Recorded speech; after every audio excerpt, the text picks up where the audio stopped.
Hey, today's been a really cool day. It's been the 13th of September, and I'm still here in Östersund. It's been awesome.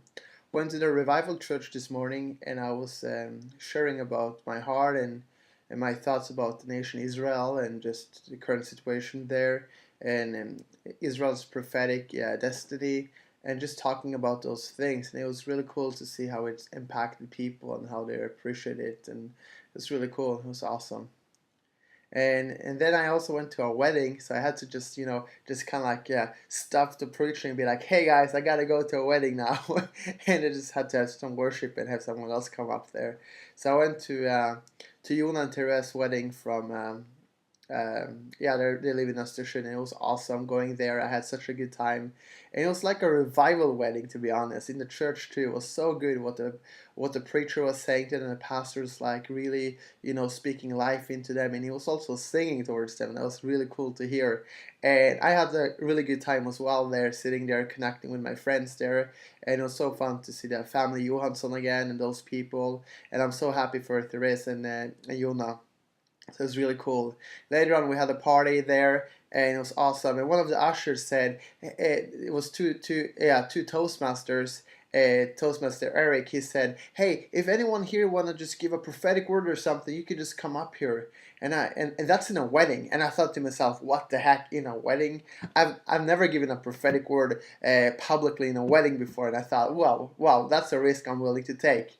So I just went up to him and said, "Hey, Eric, I would like to try to do that." And he was like, "Really? Okay, sure." And he came back to me and said, I'm giving you 15 minutes. And I'm like nervous, shaking and stuff. And I'm writing down prophetic words to the, to the bride and to some guests there. I just randomly picked up from the guest list. And I just went out there, shared up prophecy, prophesied over the married couple. It was really cool, and there's like some unbelievers there as well, so it's pretty hardcore. And then I just picked up someone from the crowd just by saying their name that I had from the list earlier, and and I just prophesied this guy, and I was just saying it to him like, hey, you like mountains, you like to be outside, you feel peace with God when you're up there.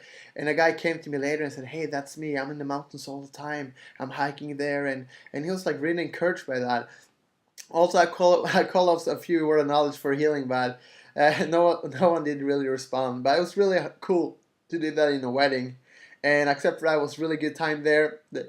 They got happily married, and it was like being a revival meeting, to be honest, because one of the pastors, he was gonna share something, and he started to kind of like preach to them, and he was singing and all kinds of things and rapping, and we had some people dancing, and the focus about Jesus was so clear in that wedding. It was amazing. Like, it was such a focus on Jesus, who Jesus is. He's the Son of God, and the relationship with Jesus. And it was so sweet for me to see like their connection, Yona and Therese connection together, and just bringing Jesus into everything. It was really awesome. So I had a really good time in the wedding, and I got super blessed. I had yeah, it was super cool to see people again, and great food as well. So praise God. It was an Daring you exciting to day. do something that you wouldn't do Hallelujah. before. Like, I took the risk of going up there in the wedding, prophesying, or the bride and bridegroom, prophesying over guests there, standing there like a fool. I took that risk. I encourage you, and I dare you to take a risk out there. I dare you to step outside of your comfort zone. If it's in a wedding or wherever you go, I just dare you to do it. Just be brave, do something crazy, enjoy life. And you're going to see that God is going to use you mightily.